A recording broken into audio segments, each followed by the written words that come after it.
pattern in a story, or a recognizable attribute in a character that conveys information to the audience. A trope becomes a cliché when it's overused. Sadly, some of these tropes often perpetuate offensive stereotypes. In the world according to Hollywood, men are often written as the great protectors, the heroes, the creators, and the inventors, but sometimes all that pressure of running the entire world really gets them down. Enter the Manic Pixie Dream Girl, the shining beacon of childlike joy that will rejuvenate our fallen hero. The Manic Pixie Dream Girl is a term coined by Nathan Rabin to describe the female character who's written to help the, usually white and definitely straight, male hero loosen up and enjoy life.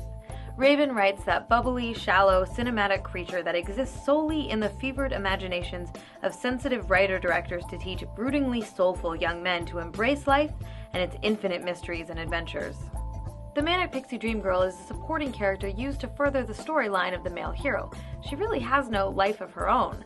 She has no family or interests or much of a job that we ever see. She is, as the AV Club describes, on hand to lift a gloomy male protagonist out of the doldrums, not to pursue her own happiness.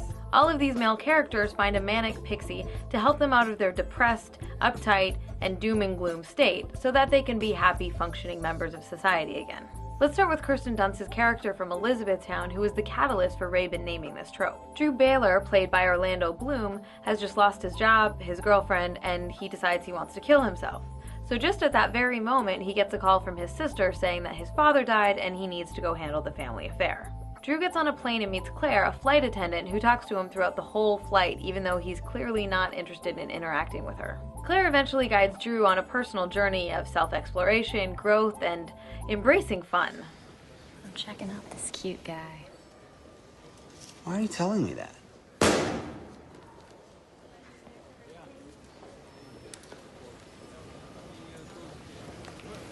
How could I leave you in distress? I'm taking you out. You might remember Zooey Deschanel in 500 Days of Summer, the non-committing love interest of the film's star, Tom Hansen, played by Joseph Gordon-Levitt. The story follows Tom on his journey of falling in and out of love with Summer Finn. They have the classic Manic Pixie Dream Girl scene where they're frolicking around in the world, and the Manic Pixie teaches the uptight star how to embrace his inner child. Penis. Penis. Penis. Penis. There's kids around. There are no kids around. Penis! Penis! You having fun? Yeah. It's the kind of thing you do with the puma, isn't it? Oh, we rarely left the room. Penis! Sorry, Tourette's. You know how it is. Penis! She has it too. Penis! Penis! And this list would not be complete without an appearance from Natalie Portman. Her young and bubbly childlike character in Garden State just might be the quintessential Manic Pixie Dream Girl. She's here to guide angsty emo Andrew Largeman, played by Zach Braff, out of his depressed state and general gloominess, all with traditional Manic Pixie childlike glee. Anyway, I'm talking too much. Gotta fill out your forms. What are you listening to? The Shins. You know them? No. You gotta hear this one song. It'll change your life, I swear. Oh, I'm sorry. You have to, you gotta fill out your forms. Conundrum. Think you could, maybe listen while you fill out your forms? Yeah.